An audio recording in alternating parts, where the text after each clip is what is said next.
And medieval Simpsons, cooking for 40 humans, longing for my lost Lenore, nevermore eat my shorts. Monkey Paul grants a wish, a board with a nail in it, but you did a good thing. Mr. Burns stole Homer's brain.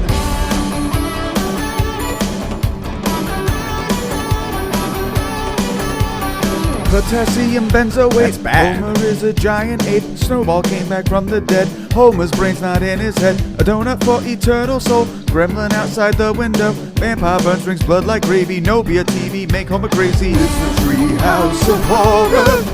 They're burning in hell, but they still are yellow. Simpsons Treehouse of Horror. Please don't get all pissy if your kids are sissies. Back in time, Homer goes, eat a few sloppy Jimbos. Paul anchors, guarantee. Freddy, groundskeeper Willie. Homer's in the third dimension. Long lost twin is causing tensions. Lisa creates Lutherans. Clinton and Dole holding hands. Homer is the final guy. Bart is now part fly. Marge a witch who flies away. Snake's hair and evil toupee. Itchy, scratchy, threatened kids. Maggie is an alien. Forgot to put the fog lights in. Xena's trapped by comic men. It's the Treehouse of Horror. We've got fire and bones and 20 Twilight Zones. Treehouse of Horror. It's a gory splendor. Sometimes there's a November. Tom Arnold is good with knots. Afterlife and afterthought. George Cauldron is running late. Dolphins now will dominate. Ruined Gypsy, wet and douse. Pierce Brosnan is a house. Footprints an abomination. Home and clones are a sensation. Guns are gone in a hurry. Panther Mudge made me a furry. Family Guy did it first. These episodes are getting worse. Comic book keeps time frozen. Prophetic Ned killed the chosen. Sherlock Holmes kinda shoddy. Tiny Simpsons in Bert's body. It's the Treehouse of Horror. Haven't been too funny since 2020. Simpsons Treehouse of Horror. This song is long, I feel regretting this idea. A robot takes Bart's place. Springfieldians, dangerous game. Everyone's their costume now. Homer's as big as a cow. Gollum must protect the Jews. Big Van's 223 Skidoo. King returns to outer space. This wasn't good in the first place. King of the Hill did it first. Transformers, but somehow worse. Homer kills all the celebs while racist pumpkins swear revenge. Bart takes out Mrs. Hoover, Mooers ate other Mooers. Homer's blood tastes pretty sweet. Bart and Lisa Jumanji. Marge looks good in a bikini. Lisa is a Twilight tweenie, paralyzed except for Pops. Flanders knows the killing odds. Mediocre avatar. Black holes heating up a car. Homer sex with demon. Jewish Lisa goes come.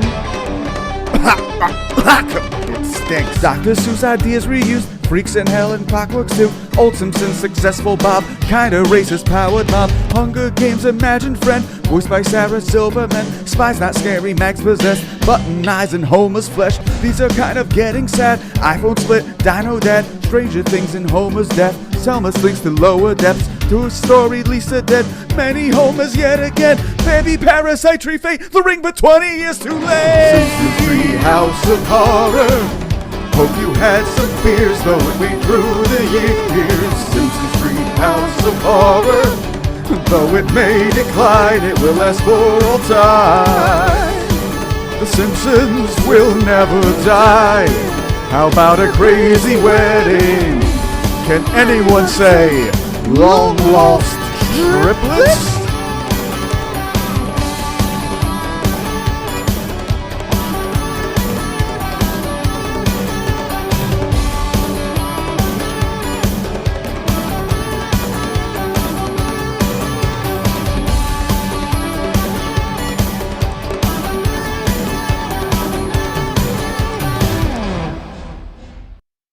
Holy cow, that was a lot of stuff. Hi guys, my name is Jesse Dram. I'm a comedian. I host the Kill Your Gods podcast, where we take down fandoms and read books and all other sorts of bullshit. Please share, like, subscribe. This is going to be part 1 of 2, covering every Treehouse of Horror segment. Please go find that video on the internet and share it. I worked more on it than I'm really proud to admit. Like I said, I'm a comedian. My guests this week are fellow comedians Dave Primiano from the Rank Bank podcast and Rusty Wright from both the Sweet Heat and the Crappy Club for Jerks podcast. We're talking Treehouse of Horror.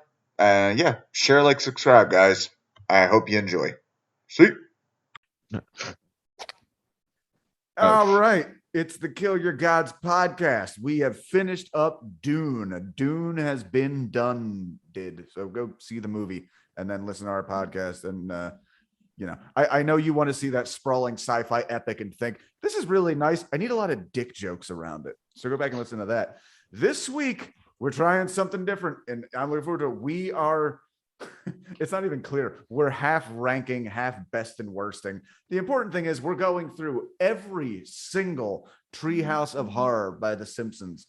And I have two guests here to help me out with such a mammoth task.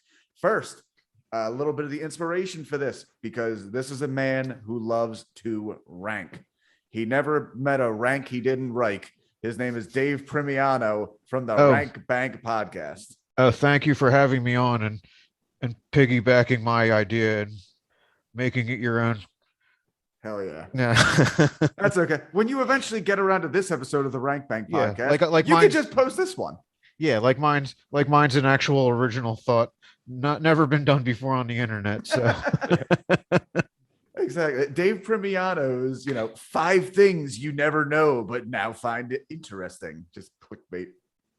And from the Sweet Heat podcast, but more importantly, the Crappy Club for Jerks Simpsons podcast, Rusty Wright. How you doing, Rusty? Great. Thanks for having me. I legitimately thought this was Dave's podcast until today. No. I don't get someone with such poor microphone quality on my podcast. I see Rusty is already smoking, shooting. I see Rusty is smoking a jazz cigarette, as I believe it's called. Yeah, that's what the we'll call them jazzers call it. So everybody here is a fan of The Simpsons. Let's just talk about our fandoms real quick. Dave, are you a lifelong Simpsons guy? No, I think I stopped watching around season 13, but I think over the pandemic I had them. I had the whole thing going, but I didn't really pay that much attention. In fact, I'd argue for Futurama over The Simpsons of lately, but hey, you can't mess with the classics. And I did enjoy watching some of them again. I think that's fair. I think even people who consider themselves lifelong fans, it's not really, they've liked it since they were little and continue to watch the good stuff. I mean, yeah, I know maybe, I don't know if anyone makes it like, oh, I have to watch this new Simpsons anymore, but it was must-see TV when I was a kid. Oh yeah, dude, I remember far enough back. I remember when new episodes came on Thursday because oh yeah, my stepdad always had Dart League that night, and I was a scared little pussy. So the fact that there wasn't a man in the house, I was just terrified that you were going to be the dartboard. That's right. I was going to be the dartboard. But the fact that I'm going to be in mortal danger until my stepdad gets home because my mom can't protect the fucking castle. But at least there'll be a new Simpsons to. Oh yeah, I found solace with a different family. That's right. Yes. I think that might say something like, I considered Homer's strangling of Bart to be tender and loving. If only my stepdad could have been quite as kind in his abuse. Well, because we could have killed him. Exactly, but he didn't. He chose again and again not to. In a few of these episodes, he did because they were non-canonical. Rusty, what's your Simpsons history fan thing? I started watching The Simpsons when I was I think 5. It's like the first show I remember being like, I'm not supposed to watch this, but I am. And definitely a huge part of my life. It's how I figured out I was autistic. And yeah, my mom took me to a therapist because she said I wouldn't just tell people oh, cool story. I'd be like, that reminds me of this one time on The Simpsons. And I would start talking about an episode of The Simpsons. Oh, so wow. Yeah, autism, it turns out. But so long before South Park, you were literally Simpsons did it. I would. Only it wasn't snarkiness or pretentiousness. It was just autism. It was genuine excitement at the ability to relate to another person via yellow people. Rusty, how can I make you understand your diagnosis? The spectrum. Is that an episode title already? Oh, it should be. It should be. Oh, I forgot. I need to fucking take notes on this shit. Sorry, that was dumb and gay. You guys want to get started on this shit? I mean, no better time, right? right. I so just like want to it- make sure when you say gay, you don't mean gay, you mean retarded. Yes, we are not. We're not trying to be pejorative here. Don't be gay about this. Okay. So, Well, what speaking of I gay, bet- yeah, are we starting from the top or the bottom here? Yeah, I want this episode pulled already. I can't be associated with this. yes, we can't have the You know pristine my reputation. squeaky clean image. Yes. So what we're going to do, we're going to go through chronologically every single one just to talk about it. I think what we're going to do is every 10, we're going to stop and then one of us is going to go through all of our favorites and then we'll go from there. So there will be a chance that we're going to talk about some segments that we haven't even discussed yet that we'll get to that, but we'll figure it out. Guys, there's 32 fucking episodes. Don't give me a look like there's a sensible structure to make out of all of this. 31. Season 1 didn't have a Treehouse of Horror. Yeah, I know, but didn't they? We're on season 34, my guy. Yeah, Oh shit! I only watched what Disney gave me. They just aired like a week or two ago, number 32. Well, fuck me. Well, I'm giving you 31 of them. What? You sound like the middle-aged woman explaining why she's 40, not 44. Fair enough, man. I feel like I failed you. I mean, I'm gonna get over it real quick, but It's Well, all I right. mean, Those last yeah. two just go on the bottom of your list anyway. okay. Yeah. All right. So, Treehouse of Horror 1, the infamous opening where Marge comes out and gives the warning on stage saying, if you have sensitive children, tuck them into bed early tonight instead of writing us letters tomorrow. I remember from the commentary for this episode that this was a legitimate, like, people are going to be upset by this. We need to give them a proper warning because this is still early, like, Simpsons is the downfall of Western society era, which seems insane. There's a policeman on that cartoon and they show him to be a bumbling fool.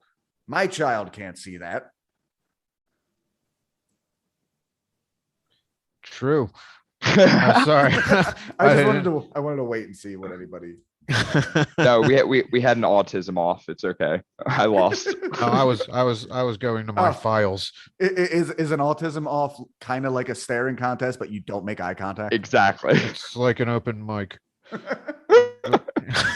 That intro actually stuck with me a lot, and I can appreciate it now more as like kind of like Twilight Zone, War of the Worlds type thing. But as a kid, I was genuinely afraid watching this episode. I didn't even see it live. Like, I was born in '93. But why is Marge telling me to take a knee and warning me of what's happening? You know, that's my mom telling me, like, honey, we're about to go to a scary place. Mm-hmm. Also, it's only the second season, so this must be like their first breaking the fourth wall, where like Marge Simpson's like, hi, I'm a character on this TV show that I know you're watching. I know I'm a TV show. This is going to scare the shit out of you. And when you're a little kid, you do not understand deconstructionism. I guess there is a little cause of alarm there. I mean, you didn't really, I don't think Scooby-Doo took the time to turn to the camera and be like, kids, we're going to talk about rape now. So I missed that episode. Yeah. I haven't seen all of Scooby-Doo, but it must have worked its way in there, you know? Yeah, I think they just tried to always move people from their land. I don't remember the rape episode. Rurkels are my favorite rape. I mean, I may be some cosplay stuff, but never in the canon. Exactly. These are non-canonical episodes. So again, we're going to spend a little bit more time on this first one because this is going to set so much of the tone. We get the first intro through the graveyard where we get a bunch of characters. Right now, they're just Ishmael Simpsons, Ezekiel Simpsons. We get some of the gag ones of the gravestone of Casper the Friendly Boy, which I found hilarious. Disco, Paul McCartney. And you know what? I think they have in there, God, I remember I got in trouble in elementary school because I'd read in like a Goosebumps book where there was like a fake tombstone and it said like bend over and Sid up. And I just took that as like, oh, you can have names that say things if you're clever. And I think I inserted that into a story, but I think they took that as like Bend Over and Sit Up were apparently also like early Playboy smutty characters as well. Sounds like, yeah. I can like see how- those two being a couple.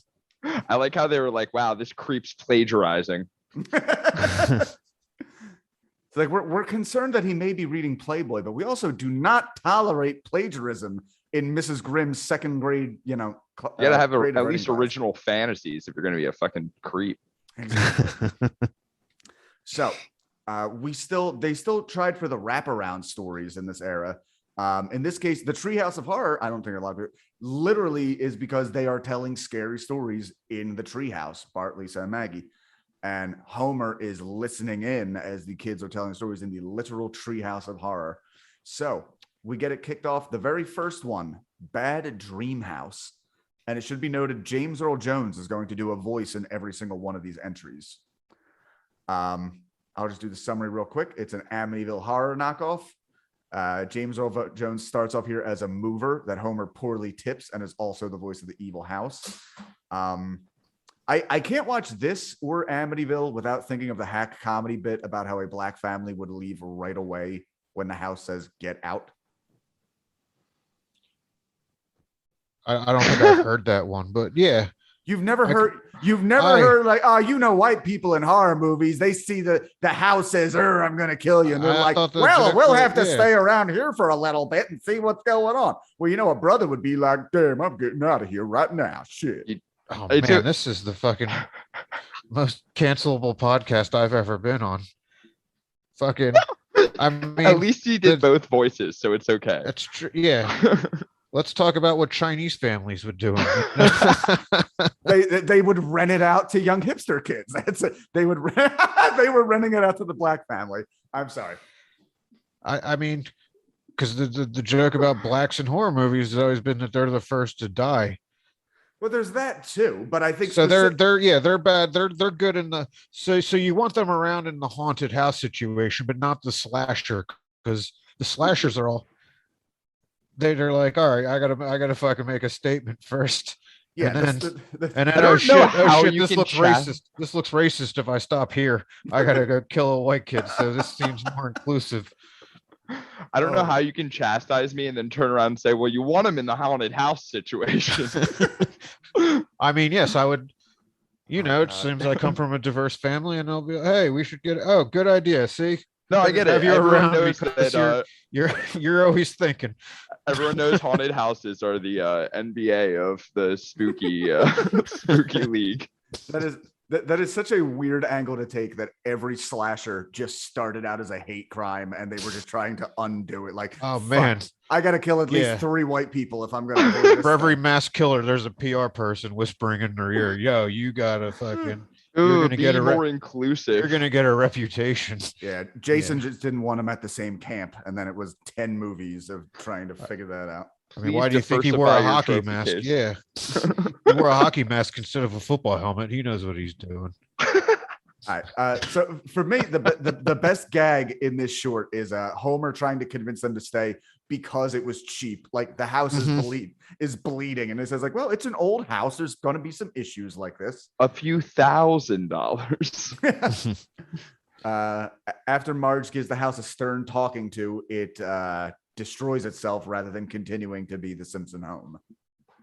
And yeah, that's it. Anybody have anything to say about this one? Go ahead, Dave. Oh, I mean, I just wrote down, the garbage, using the evil portal as a garbage disposal, and then the disposal sending him the note back. Like, I don't have the exact wording. Oh wait, it was like, don't throw your trash in our universe.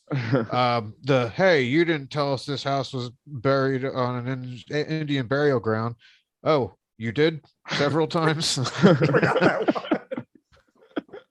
I mean, it's okay. It's. He enunciates the words, so it's like Indian burial ground. Yeah, I mean, I gave this one a 7 out of 10. It doesn't hit like some of the heavies, but it's definitely above average. Yeah, that's how I scored each of them. I just did the individual acts. If it had a really cool opening credits, I gave it an extra point for that. So everything's out of 30. Okay. For me, yeah. Rusty, you have any thoughts on this one? Shit, you're so good at ranking things. That's insane. I couldn't do I couldn't just fucking consult the internet to fill in the blanks on this one. I couldn't go back to my show with my head up high if I did that. You're like you're like an autism accountant. You're just out here keeping. Is that, can I say that? You looked around. The accountant part is kind of offensive because I'm Jewish, but the autism part's fine. I don't think of you as being good with money, so I just forget that part. Dodge that one. Oof, that was close. No, seriously though, Bad Dream House I think is a great way to start the Treehouse series off, because it feels genuinely inspired. It's not just Amityville, it's also a little Poltergeist, and it just like it feels like it could work as a sketch. Like, why did only the dad want to kill everyone in Amityville Horror? Like, what if they were all just walking around the house at the same time looking for each other? I also think it was kind of a death knell for later in the series, because people really ran with the parody aspect, and it kind of ends up really hurting it. But I think this feels super inspired. I don't think the parody so much hurt it. I think that they did a lot of parodies of non-horror movies. See, I don't even think that it's non-horror. When I get to it, all my worst segments are parodies, but it does get to a point where it really feels like they're parodying this. They're not parodying something that they thought was good or inspiring, like, Amityville Horror, The Shining, all the Twilight Zone tributes we're going to get. Those are like great works of art. But when we get to like Mr. and Mrs. Simpson, like, I mean, I only gave out 1/8 after season 14, I think, and that was a parody one, but we'll get to that one. Everything else is like, I'm giving out a lot of 1.5s later. I like, we'll get to that as a podcast. All right, so next we have Hungry Are the Damned. This is our first sight of Kang and Kodos. It's inspired by the old Twilight Zone bit to serve man. The Simpsons are kidnapped during a barbecue, and pretty much just they keep feeding them. Lisa finds a book that says like how to cook humans, and like, oh no, there's space dust, how to cook 4 humans, how to cook for 40, and it just goes on and on. Yes, James Earl Jones does the voice of the third alien. That's all I have for that. Sirach the Preparer. Yes. Definitely made me. I'd say this is the first all-timer. Oh yeah. This is the first great one. The fucking multiple beams to lift Homer up. We both of our languages are exactly the same. We have millions of channels, but HBO would cost extra. Mm-hmm. They invented Pong. They had cool. Yeah, they did cool sight gags too, because when they originally served food to Homer, like the family, they opened it up so it looked like Homer and Marge's heads were on the platter. Ooh, okay. Yeah. I think this is one of the strongest like parody meets like joke count episodes. Definitely. So the next one, this one's an outlier for a lot of people. I love this. I think if they did this one a little later, it would be more applauded for how different. It's definitely an outlier as far as style, but unfortunately they did it in the first one, so I feel like people kind of deduct points for that. A just complete act out of the poem The Raven by Edgar Allan Poe, narrated by James Earl Jones. I wish they'd done more of like this. Actually, I think the closest they came to another Edgar Allan Poe parody is in the one episode where they make a lot of, with Lisa's rival, they make a lot of references to the Telltale Heart. Oh, yeah. But anyway, and also Homer speaking in trochaic octameter is interesting. When he yells, it makes me laugh. Oh, he does genuinely. That part's the best. That's my favorite part of this one. I think that Hank Azaria, or he should have gotten an award for this. I think his voice acting, as he's like fucking like, you feel that Homer is so nervous. You as confused as me, Jesse, because he's got the wrong person. Yeah, that's not Hank Azaria, bro. Wait, what'd I say? That's Dan Castellana. Oh, fuck. All right. Fuck. I was hoping you were just wrong for 30 years. I thought, no. I was wait, did Mo barge in at any point in this one? No.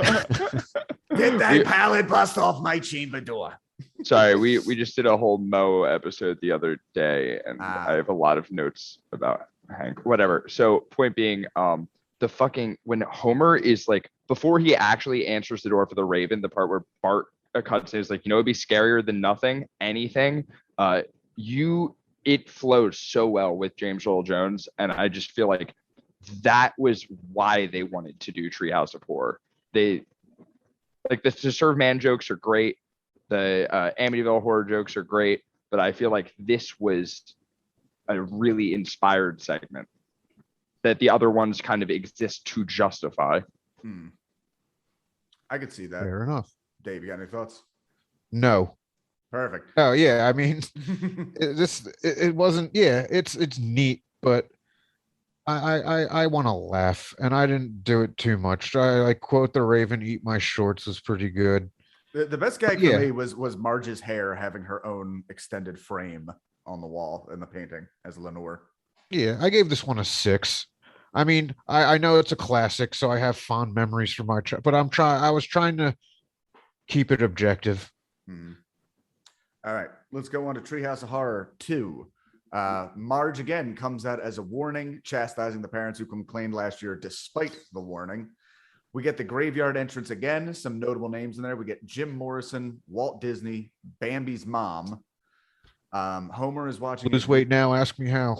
That's right. Homer is watching a strangely voiced Kent Brockman on TV.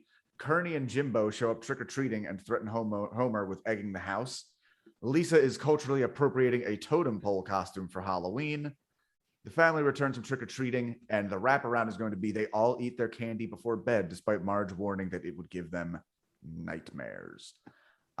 So maybe I'll let one of you guys take the run on this one. Anybody want to go through the monkey paw, which I know has a different title? I didn't. The titles I looked up were just Lisa's Nightmare, Bart's Nightmare, and Homer's Nightmare. It's literally called the monkey's paw. Oh, okay. Well, yeah. One of you want to take that one then with the description? Rust. Oh, sure. So I can do it. I thought it would just get monotonous if it was just me. Oh no, it's cool. I was hoping to raise my hand for Bart Zone, but okay, I'll do this one then. So Homer gets where are they in Morocco? Morocco. Yeah, he buys a monkey paw from a salesman who was once the president of Algeria. So he makes a wish. Each wish is a finger, but each one comes with a curse, so each Simpson gets one. That's all the notes I have for. I'm doing that from memory. I do love the great line from Marge, which is Homer, there's something I don't like about that severed hand. What do we get? Maggie wishes for a new pacifier, which pulls up in a new car. Oh, yep. This one breaks the fourth wall. Oh yeah, well that was what. Because they become famous, and like if I hear one more thing about the Simpsons go calypso. Yeah, I forget what I was listening to the other day, but that song actually came on. Like, man smart, the woman is smarter. And I hadn't realized that was an actual song, but go fig. And the great T-shirt, Bart says, "Get a mammogram, man." Those actually get called back when they break the fourth wall for the Simpsons Behind the Laughter. Great episode. One of the all-time greats. Simpsons Christmas Boogie used to be my ringtone. So Lisa wishes for world peace, which Kang and Kodos use as an opportunity to enslave Earth. They take over with a slingshot and a club. Yeah. Oh yeah, that's right, because they get rid of all the guns. But yes, which is a thing they're gonna wish to get rid of all the guns a few times on Treehouse of Horror. They keep coming back to that idea. Flander wishes to get rid of the aliens, and Mo comes in with a board with a nail in it. Best joke of the episode. Especially at the end with Kang and Kodos, like, one day they'll build a board with a nail in it so large it will destroy their society. Right. Yeah, the Homer's turkey sandwich wish, which is a little dry. Yeah. Fantastic stuff there. This is a 9 for me. Definitely. Who wants to take the Bart Zone? I got that one. Bart Zone stuck with me as a kid because I obviously wanted superpowers, especially brain powers. That was always like the coolest one for me. But as I gotten older, I just really love how they play the idea of Bart's relationship with his father, making it a nightmare. Lisa gets into bed with Bart because of her nightmare. And Bart starts having a dream about being a telepath where he can destroy everything. And so the entire world just caves to his whim. States' names change, get based on whatever he answers to the test. And is my favorite Mo bit, which is the prank phone call where he just answers. I'm smelly, my butt smells, and I'm ugly. Especially the gag at the end where he's like, wait a minute. Like, oh, he wasn't playing along.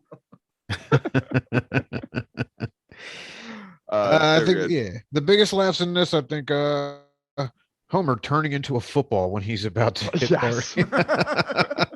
Oh my, the ball is turned into a fat middle-aged man, and it's no good. That's the best line for me in the episode, which is and as we say whenever something weird happens, that's good that Bart did that. So yeah, yet another Twilight Zone good one. I think they actually had that one in the movies. That particular gag's been redone a few times. After that, we have If I Only Had a Brain, which is a knockoff of Frankenstein. They put Homer's brain in a robot that Mr. Burns was making. Unfortunately, that makes the robot lazy like Homer. The robot ends up crushing Monty, and they end up sewing Monty's head onto Homer's shoulder, which is fine. I remember that part of it more than anything else. Yeah, this is the first miss, I think. I agree. It's the first one I don't have highlighted of. I mean, yeah, the this isn't rocket scientist, it's brain surgery line's okay, but other than that, I didn't really have much for this. Wearing the brain like a Davy Crockett hat was all right too. You mentioned you're a Futurama fan. I'm actually a big Futurama fan too. I think it's like probably the funnier show, but I think it's more nuanced. It's like, I mean, with the head on the shoulders. Yeah, they had a whole episode. I mean, I compliment. I like it because like the funniness is great too, but like it hits the emotional moments. Plus, I think it's the smartest writing of time travel that I've seen in anything. Not just like they're so much. Yeah, they're so much better at closing like any open ends. I think they do so much better than like serious time travel movies. Again, I remember listening to some of the commentary on the Futurama DVDs, and one of the things was they had an early edict against no time travel because then it would just be too easy. So that's why every time they do time travel, it is an extreme outlier circumstance with like very set rules, like the HG, the one where they're in the time machine and it can only go forward, for example. Mm-hmm. The late Philip J. Fry, great episode. Yes, where he's falling, hitting the thing. Yeah, the dog is still the final one. The dog is still the most saddest episode of TV out there. Jurassic Bark. I actually think Luck of the Fryish also is equally sad, but doesn't get enough credit. You know what makes the difference between those two? Jurassic Park has that fucking song. Yes. Walking on Sunshine. Yeah. Yes. I will wait for you. Okay, let's see if we can knock out episode 3 in the 4.5 minutes before this kicks us off. Homer enters with an Alfred Hitchcock bit, straight up calls the crowd pussy if they change the channel. A weak graveyard opening, but we get our first couch gag as the skeleton Simpsons climb the couch. The wraparound is the kids' Halloween party, where Bart is dressed as Alex from Clockwork Orange. I don't know about anybody else, but that bit with reaching your hands in a bowl and it's like it's zombie eyes and hair. I always think of the Joe Murdoch joke now, where he makes. Oh yeah, these are Jesus's brains. Okay, clown without pity. Lisa introduces this one. That's right. I believe they have like the art gallery motif as the rap. I don't know. I'm confused. Oh wait, no, I'm wrong. No, that's not yet. No, that's the next one. All right. You're one early. Homer gets Bart a Krusty doll that's evil. A little bit of a throwback to Gremlins, where he gets it from like an ancient Chinese man. We'll get into why that guy's so fucking great. Lots of gags here. Nude photos of Whoopi Goldberg. The dolls. The doll's trying to kill me and the toaster's been laughing at me has always been a favorite line of mine. This is the first of 2 10s I gave out. Really? Clown Without Pity? I love this. The fucking This is a the 10. Frogurt thing at the beginning. And it comes with a free Frogurt. It's so fucking funny. Yeah, that's good. That's bad. That's good. Grandpa calling the present evil. You said that about I just want attention. Fuck. I think Krusty trying to put the moves on Malibu Stacy and him being her husband by the end of it. When the repairman changes, he like that's the problem. Somebody set this thing to evil. But even the good one hates Homer at the end. Dogs like to bury old junk.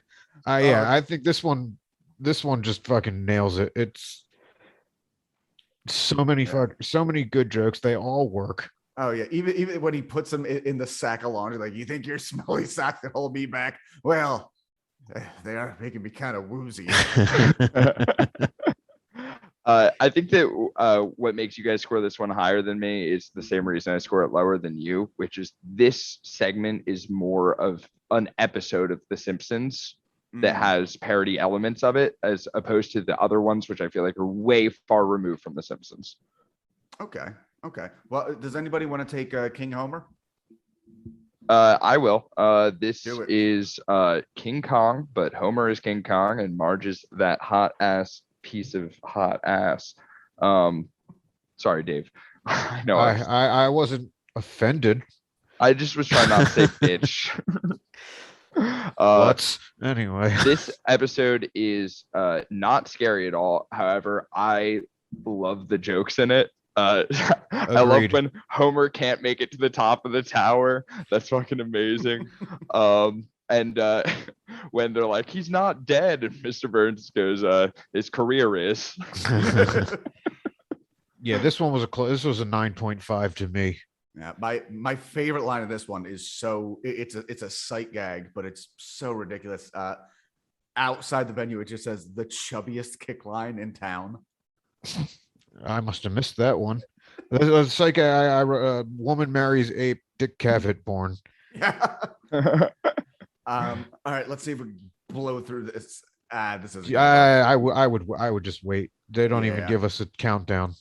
All right. Well, let's just spend the next 40 seconds thinking. Countdown to blowing.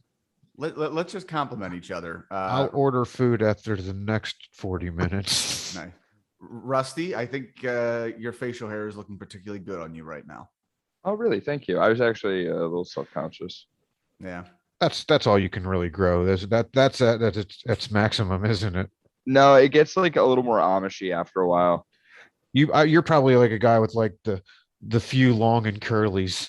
Yeah. On the side. Yeah, they don't really connect real good. I know the face type.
Where it's at.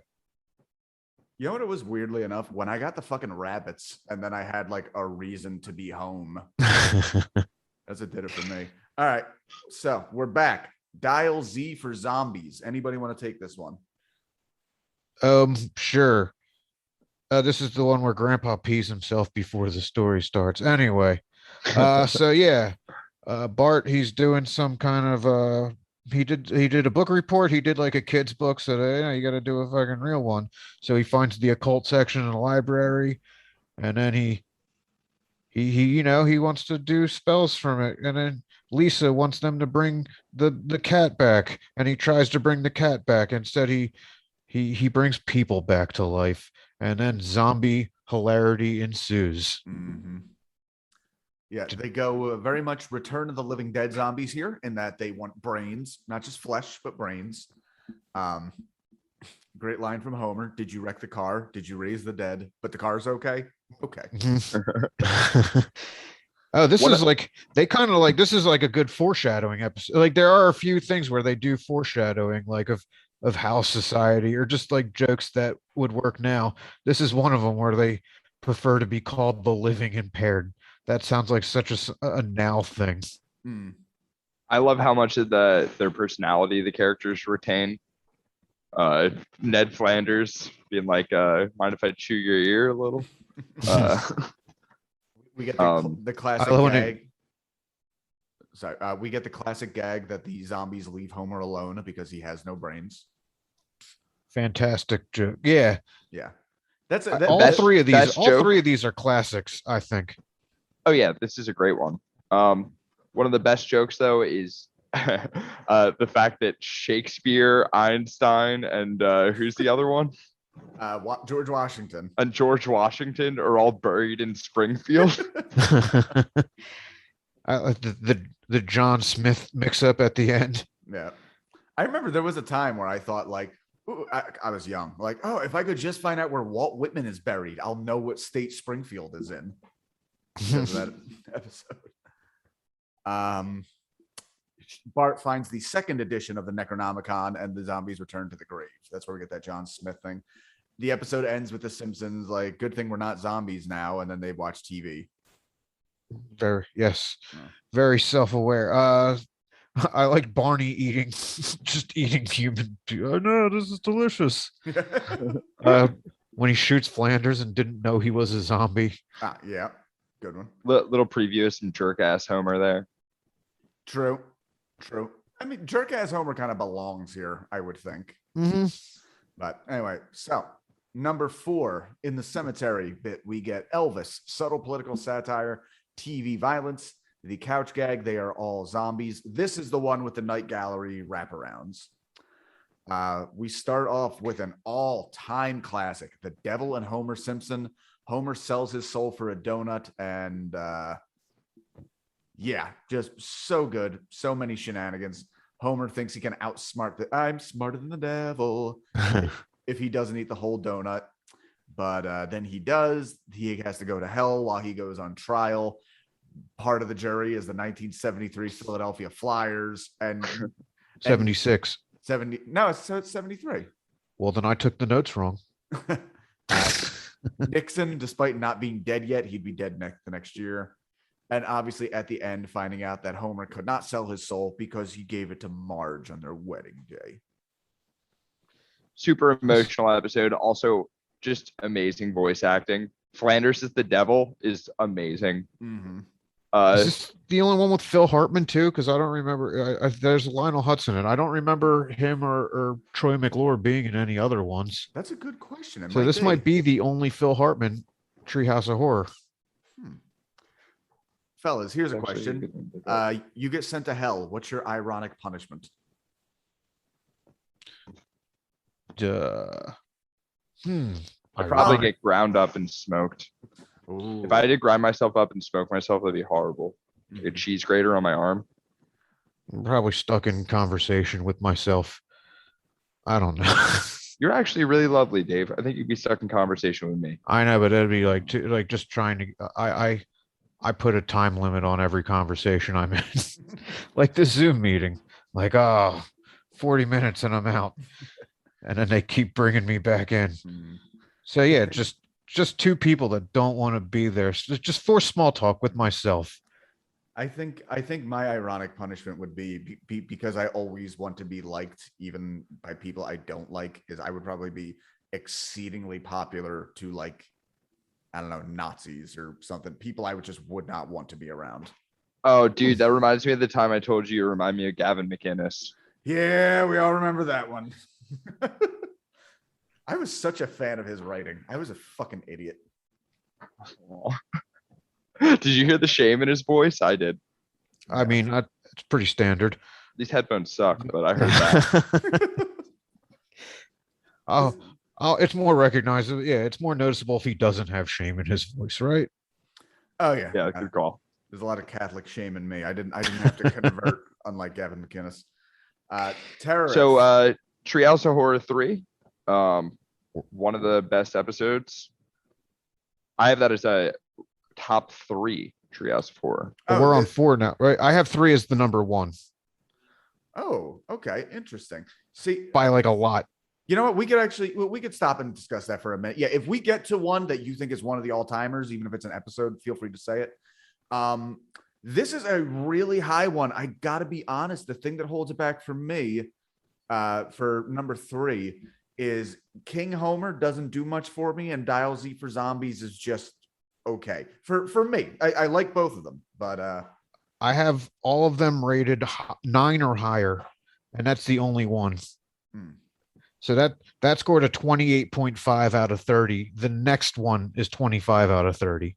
Okay. I really wish I wish we talked about this ranking system. I really like your system. I mean, you already said you got the tism, so Rusty, the power is in you. Rusty, just go with your gut and start throwing numbers at him. I'm gonna do it. I have episode 3, Treehouse of Horror 3 rather, as the number 3 Treehouse of Horror of all time. I think that King Homer is one of the funniest. It gets held back because it's not actually spooky. Clown Doll's an amazing segment, though it doesn't feel like a Treehouse of Horror segment to me. And Dial Z for Zombies is a perfect Simpsonization of existing tropes, which I think is what Treehouse of Horror is all about. You know what I might be a little bitch about and might not be liking Dial Z for Zombies is they take that naming pun and use it like 15 times. There are like easily 5 dial ones where Dial D for Diddley, M for blah, blah, blah, blah, blah. Like they use that title gimmick over and over again, and I think that kind of sticks in my head and annoys me a little. Well, this was the first, bud. Yeah, that's right. Was the first. Can't fault the orig. But anyway, so we actually started into the first segment of Treehouse of Horror 4.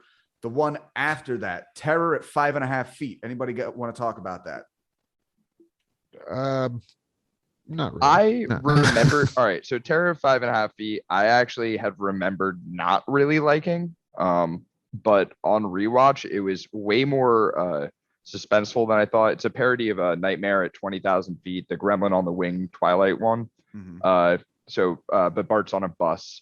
I do like that we get to see the cast of Springfield getting onto the bus. We see some personalities play out, and Bart's paranoia over this gremlin on the wing is pretty believable. I like the ones where they kind of actually play with some Hitchcock style suspense stuff.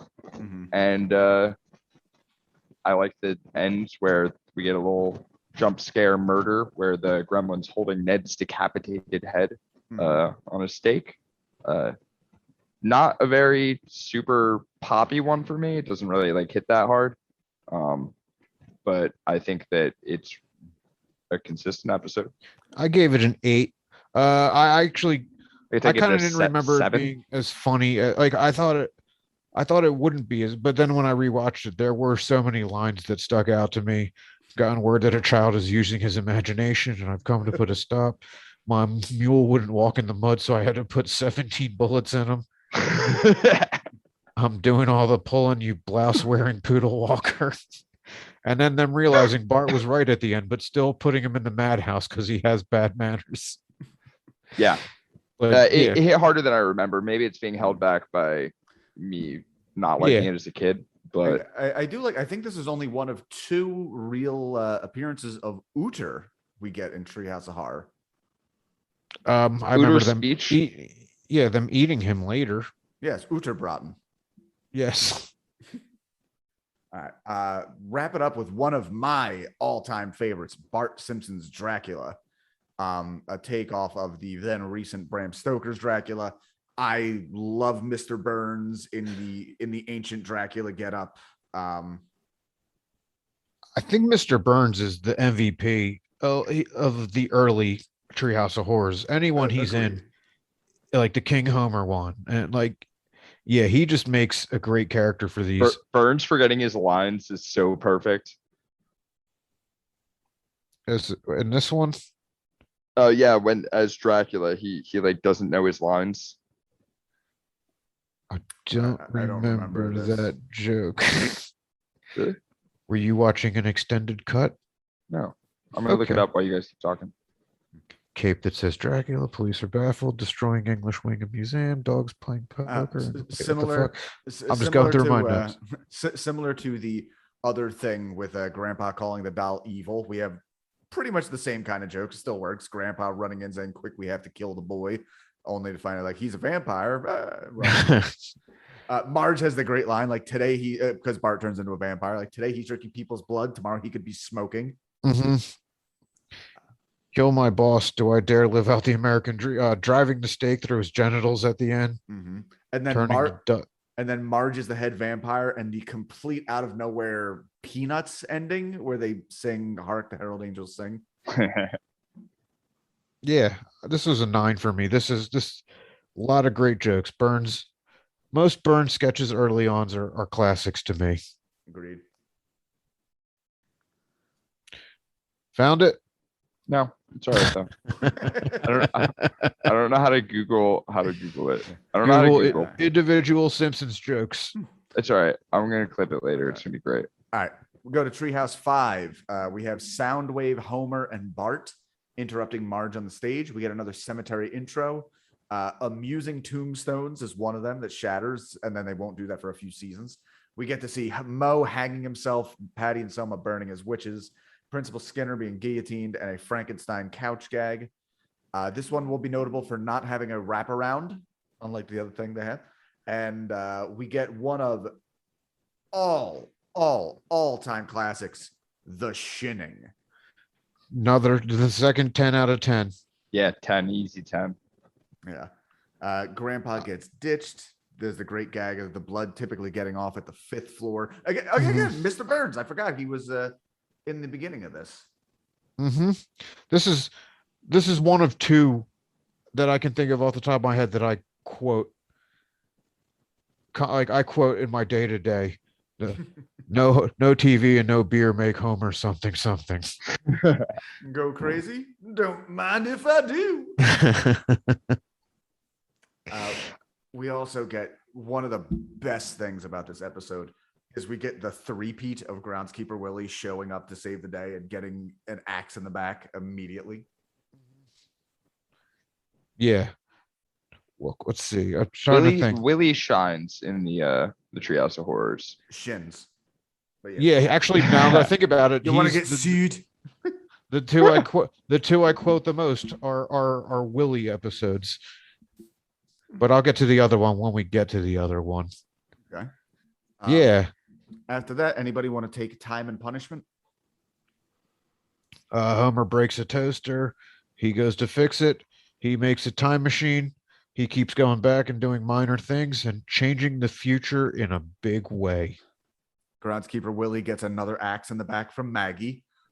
One of the all-time great jokes of pass the donuts. What's a donut? And then that's a fantastic joke. Yeah. We get to see Flanders as Big Brother. I love that. I could have watched that little segment could have been an entire episode for me. Or I mean, it could have been an entire segment with Flanders as Big Brother. I like it. I like that this episode like taught me time travel as a kid. Like we already established that Futurama is way better at it, but that's why they brought in people that actually have time traveled for the writing staff there. The fact that he learns about time travel is his dad's wedding advice to him. Yeah, I guess this is probably the first concept of like a young kid, aside from like if you saw, it would depend whether you saw this or Back to the Future first, because it's the entire plot of like if you go back in time, like don't do anything, mess anything up, because there won't be that. You fuck up the present day. They fucked that up too when Biff was able to return to the time that they were at. Yeah. Whatever though. A great misdirection joke is in this one when the dogs are chasing him and he pulls out the sausages and then he eats them himself to get the strength to run fast. When he sneezed on the T-Rex, it just killed everything. Yeah. Oh god! And then when he gets sick of it and he comes back and he just starts fucking killing everything in sight, which even just as animation is cool because it's just like punches, swinging a bat, and then he just like stomps on the tiniest little thing. All right. Yeah. I think I have this as an 8.5. I think anything 8.5 and up is legendary, is in that range. Agreed. After this, anybody want to take Nightmare Cafeteria? I can do it. Nightmare Cafeteria genuinely kind of scared the shit out of me as a kid. It was super unnerving to see all the teachers become cannibals. They still felt like themselves, but they felt so eerie and different. One by one, they start serving grade F meat, which is the kids who get bailed and sent to detention. Jimbo, that we get our second appearance of Uther. And also sloppy Jimbos. Sloppy Jimbos, and then the Uter, what was it? You could even say we ate Uter. There's a little bit of Uter in all of us. I always thought it was weird that the last couple of students are Ralph, Bart, Lisa, and Milhouse. The suspension of disbelief was lost with Bart being one of the last 4 students left. Yeah, which kind of, it does, well said, it takes you out of the episode a little bit to see Wendell get sent to detention before Bart. Oh god, especially doesn't Wendell just like knock a pencil onto the ground and he's like really jittery? Yeah. This was the weakest part. This is the weakest of the 3 for me. Yeah. Although the other 2 are classics, so it is. The other 2 are punchier and probably better stories, but I do think that this one's very much in the spirit of Treehouse of Horror. It's like a Simpsonized, actually kind of scary story, especially with the ending of it all being a dream, and then Bart gets his intestines ripped out by his dog, Santa's little helper. But the fog that turns people the inside musical out, number, and they sing a song from a chorus line. So fun. Oh, dude, the fog. The fog that turns people inside out. Yeah. That scared me as a little kid. Even though the gag is it turns them inside out, but they're fine. They're just inside out now. Yeah, that's scary. Actually, the mental image of that is rushing back to me. Yeah, it was pretty gruesome. And that might even be the joke is like, guys, this design is too gruesome. You can't have this kill them. Like, it's so much more disturbing if they're just fine, but okay. This is actually my second favorite Treehouse of Horror. I mean, it's got 2 all-time classics in it, and then I think that Cafeteria kind of like. Yeah, I have it as second as well. Samesies. I wonder if we have the same number 1. We've already talked about my number 1. Oh yeah, never mind. We don't. 3. That's unfortunate. We're getting close to my number 1, but first, Treehouse of Horror 6. We get 50-foot eyesores, which is one of my all-time favorites. The billboards and mascots come to life after Homer steals the giant donut from Lard Lad Donuts, and then he's struck by lightning. One of my favorite I feel like my favorite cameos are the ones that are not topical, like Paul Anka. Who the fuck was ready for that? It's got Paul. I mean, I don't know if I care enough about. Yeah. We also have the great gag of Chief Wiggum shooting the starter for the high school basketball team, thinking he's a giant. Good. I like go kill Mo. Yeah, the I know they weren't called the Pep Boys, but they were basically the Pep Boys. Their heads were too big for them to carry, so they had to drag them behind them. Yes, they're called the Zip Boys in this. Yeah, I mean this is a above average one. I gave it a 7. Mm-hmm. I would also give it a 7, maybe a little less, maybe a 6.5. I think it's like a good episode. It doesn't do anything wrong, but it's kind of that gray area of like, is this a Treehouse of Horror?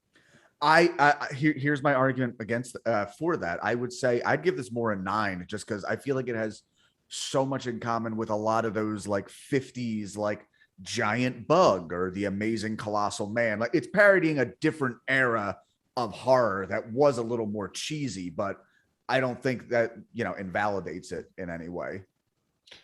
I think the joke that puts it over the when it's resolved at the end and the monsters fall and they take out a hospital and orphanage Yeah. and the birthplace of Norman Vincent Peale, who I don't actually know who that is. But Yeah, I don't know Simpsons that either. are the fucking kings of throwing out a name that you either know it and it's hilarious, or you don't know it and it makes it funnier. I mean, That's we know Walt Whitman because we're geographically close to the Walt Whitman Bridge, but I'm sure the bulk of the country, that was the first they ever heard of Walt Whitman. I think that you Walt Whitman underestimate grave. most of this country's education system. I do. I very Does much he do. though? No. All right. Nightmare on Evergreen Terrace, Nightmare on Elm Street parody. Classic. Great parody. Who wants to take this one? It's Yeah, I get- basically just it's Nightmare on Elm Street, except with groundskeeper Willie, and it pretty much hits all the same plot points. Yeah. He gets killed by the parents in a joke. The second one that I use, I probably make the joke once a year when it gets cold out. Lousy smart weather. That's an all-time classic Simpsons line. And Yeah. even immediately following it, like, don't touch Willie. Good advice. Yeah. mean, yeah. Lousy smarch weather, I feel like hit the hardest come like April of 2020, where it's like, fuck, dude, where it it's was still freezing. March. And that's what, people still forget that. People forget that It was super March. the intro for that joke is they're telling the story of why Willie is killing people, and it was the 13th hour of the 13th day of the 13th month. We had met at the PTA to discuss the misprinted calendars that year. Like, even the setup to it is hilarious. I mean, I think that's the joke that launches this into classic, because the rest of it's okay. I mean, there's some great ones. Krusty telling Bart, "Don't dream about me no more, kid." I mean, the whole thing with Martin, with him trying to speak Latin and then dying, and then they wheel him into the kindergartner's room by mistake. Yeah, I mean, they're all it's filled with solid jokes, but it's got an all-timer joke in there. Oh yeah. Yeah. All right. So that's a 9.5 to me. Nice. After that, we have Homer 3D, which incredible for the time. This is the first time they really changed up the animation style. Oh, you want to talk Simpsons did it? This is like Black Mirror shit, realistically. Yeah. You want to Yeah. expand on that? So, I mean, all right, this episode, it starts off with like a classic Simpsons thread of Homer wants to ignore Patty and Selma, or avoid them rather. So I love that it starts that way. He goes and he finds a portal that leads to the real world. It's the first time, and to my knowledge, it's the only time that we've seen Homer appear in the real world, specifically in live action. The way they animated him with the 3D computer graphic design shit was very groundbreaking for the time, but more so horrifying. Scared the living shit out of me as a kid. And honestly, and this is why I say it's some Black Mirror shit, the more I think about it, the more it scares me now. If you were walking down the street and you saw just a real fucking Homer Simpson, like a guy stuck that way, that would be horrifying. That would be absolutely horrifying. I think I'd get over it pretty quickly. Really? No, I A don't know. giant yellow man with bulbous eyes? I mean, at first, you're yeah, I mean, freaked out, yeah. but then Wouldn't Roger Rabbit scare you then too? yeah. Or It's like at first you're freaked out, but then you are also distracted by erotic cakes. see, art imitates life. Yeah. So This one, yeah, it's just not that funny though. Like yeah. So, well, that is why Treehouse of Horror 6 is probably my number 2, because I love 50-Foot Eyesores, love Nightmare on Evergreen Terrace, and Homer 3D is just cool enough for me. The only reason I bring up that it's my second is because Treehouse of Horror 7 is my number 1. I got a 3. 6 is my 6, and 7 is my 1. 7 is your 1. We got Yeah, baby. consensus. 6 All right, is so- my 5 and 7 is my 3. I think I'm very jealous of Dave's rating system because I went the complete opposite. When something really stands out to me, like as something that has stuck with me from like since childhood, I'm like, wow, that was a fucking good segment. And this is one of the only ones that I'm like, wow, every single aspect of this is one of my favorite episodes, one of the ones I've always rewatched. And before I even sat down to rewatch these, I knew this was my number one. Yeah, that's why I chose this one, just because there's a lot of episodes I liked, but this was the only one looking at the segments where I was like, all 3 of these are all timers. So I guess we'll start I off. have them at 7, 8.5, and 9. So yeah, Oh, nothing bad on here. Well, see, that's fine. The very first one, The Thing and I, might be my singular all-time favorite out of all of them. We keep hearing rumblings up in the attic of what turns out to be Bart Simpson's long-lost evil twin. We get the incredible flashback of Dr. Hibbert with his afro. The evil twin immediately starts biting the good twin, leading to Marge's wonderful line, "I think I'll bottle feed that one." The great Dr. Hibbert joke, like, what to do about poor Hugo? Too crazy for Boys Town? Too much of a boy for Crazy Town. So we did the humanitarian thing and hung him up, tied him up in the attic and fed him fish heads once a week. And of course, like the twist ending is so good. The Bart's the evil twin. Mm-hmm. And even Hibbert's actually like, well, chalk this up to laziness on my part. One of my favorite jokes. Go on. One of my favorite jokes is Hugo. I went mad when they ripped us apart. Now I'll go sane when I sew us back together. I do. I think Hibbert does shine in this one. Him holding the mirror up to Hugo and then punching him through it. Classic. Hilarious. Yeah. I think Hibbert and Willie, I mean, it makes sense because they're such classic like tropes, but they are such good Treehouse of Horror characters. Especially Hibbert, because he's, as one of the few, I feel like he's one of the few like people in town that is actually good at his job. Like they make jokes that like he, charges too much money, but like he's not that. We have Dr. Nick for like that real bad malpractice. There's something ominous about both those characters, and there's something ominous about the sketchy groundskeeper, and then about the doctor who seems to think everything's funny. Like it's like, what the fuck do you know, man? Especially with time, he's based on Bill Cosby. So true. Well, Bill Cosby is, he's based on Bill Cosby. That's right. After that, another great Twilight Zone parody, the Genesis Tub. Lisa creates a little world, including Lutherans, one of my favorite gags in there. And and Bart is the devil of their society. Just everything about it, I love. This has like a sight gag that I missed, like Lisa's microscope having a 1x setting. I think that's one that slipped by me every time until I rewatched it this time right now.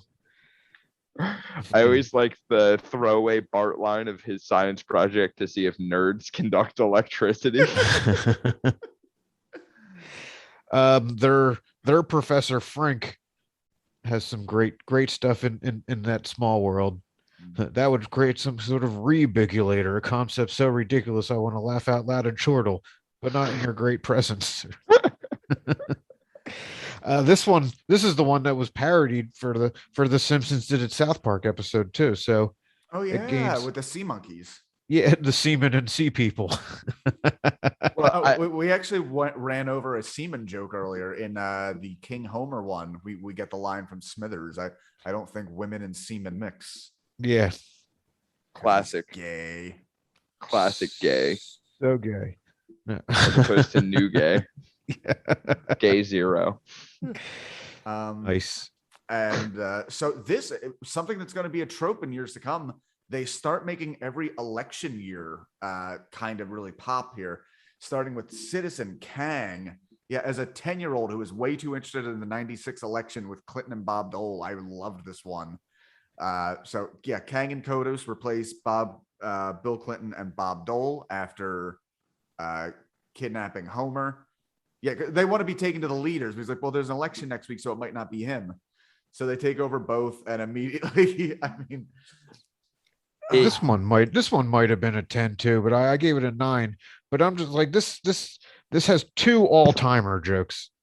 Yeah. 2 abortions for all, no abortions for anyone, abortions for some miniature American flags, and go ahead, throw away your vote are all-timers. Also, don't blame me. I voted for Kodos. Yeah. This one has some good foreshadowing too, though, about like current society when Homer can't remember Bob Dole's name and calls him Mumbly Joe. Holy fuck. That's more relevant now than ever. This is an all-time segment for me. It elevates this episode to my favorite Treehouse. Why do you and your opponent keep holding hands? How else do you expect us to exchange protein strands? And I don't know why it is the dumbest line, but after they get caught in the tube, the fact that Bob Dole's first line is, "What is this? Some kind of tube?" I don't know why. It always just tickled me. Weird thing to think of here, despite them being present in, I believe, every single Treehouse of Horror, this is only the second big feature for Kang and Kodos since the first one, to serve humans. Yeah, and honestly, it worked perfect. I think it's great to bring back established characters for this, but they weren't played out at all at the time. And I love the idea of being like, what if we elected a monster? It's like, yeah, dude, what if? Oh, shit. All right. So let's go to number 8. This one has one of the best intros where we have the Fox censor who is censoring the episode to come, and the TV rating in the corner stabbing him and going up in age range as it goes. From here, we have Omega Man. Mayor Quimby insults the French by calling them frogs, which are a good setup for the later Trump era. I stand by my racism. I did boost its points for the racism. Marge has the great line, "The French are so unpredictable. 1 second they're kissing a woman's hand, next they're chopping off her head." But so France nukes Springfield while Homer is touring a bomb shelter. Oh, the line about the bomb shelter is, so it can take a 6 megaton blast, no more, no less.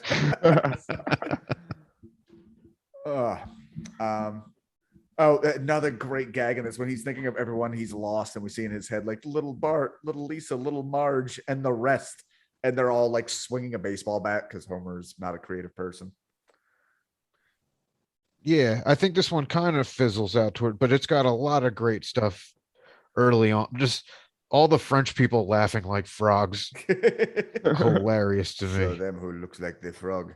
Yeah, I agree. Much like, I think the mistake they make is they try to make it too similar to the actual movie, The Omega Man. And that's where we have like all the creeps who lived and are all gray and shit. And that's kind of where it falls apart for me. That's what I was about to say, is this is where the tree houses in general start falling off a little bit for me, because we start getting into a lot of parody reliant jokes. Mm-hmm. I think they want a lot of this episode to be like what Homer does when he thinks he's the last person on Earth. Mm-hmm. I do love that they have enough lead paint in their house to survive. I prefer the tree houses that clean up nicely rather than being like even with like the Killer Krusty doll, it's just like, oh, we just set it back to good. Like, I don't really love that, but at least that's clean. Mm-hmm. It's a clean ending, at least. Yeah, well, the once it gets to the mutants, I feel like it kind of falls off, although it does have the one great line when Homer's running from him, slams the door, and then the doorbell rings. That might not be the mutants. Other than that, though, yeah, I think that one tails off. Who wants to take Fly versus Fly? I can do it. Okay. Pretty uninspired segment, in my opinion. Yeah. I don't know. I'd give it like a 5. I gave it a 7. Really? Yeah. It's The Fly. Homer buys a matter transporter, which are my favorite bits in the episode, is the different ways to be lazy with a teleporter. Reaching into the kitchen to grab a beer. He punches Lisa on the toilet. Yeah. I don't know that I have always loved that idea of like being like, oh dude, if I had superpowers, I'd be such a good waiter. Like if I could teleport, I'd never be late for my 9 to 5 again. Yeah, well, Bart goes in with a fly, thinking that he'll be a superhero, but which is fucking stupid. Like that's so dumb. But instead he gets switched halfway with the fly. So the fly is in his body, but it has like a fly head. I do love how they accept the new fly Bart into the family. Yeah.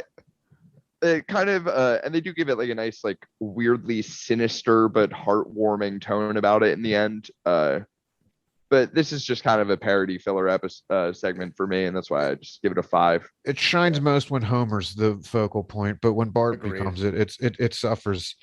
But when Homer threatened Bart with the axe at the end, Yeah. touching his Oh, machine. axe is good. Yeah.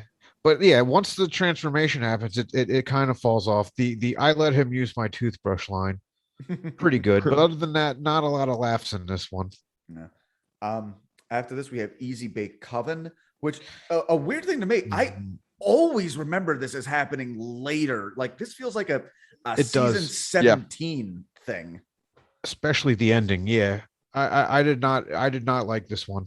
I think that's partially because I have a pretty distinct memory of one of like the animation domination, like later Simpsons ones, having a Halloween commercial with like Marge and Patty and Selma as witches. Oh, okay. And I think that kind of jumbles it up in your brain. But anyway, so basic, it's the Salem witch trials, only they kill Marge. Marge is an actual witch. Her and Patty and Selma go out and basically invent trick-or-treating by going around to eat all the children, only to be offered gingerbread children instead, leading to, I think, only the one really great gag of this entire thing, which is I just wish we hadn't filled up on children before we hit the Flanders house.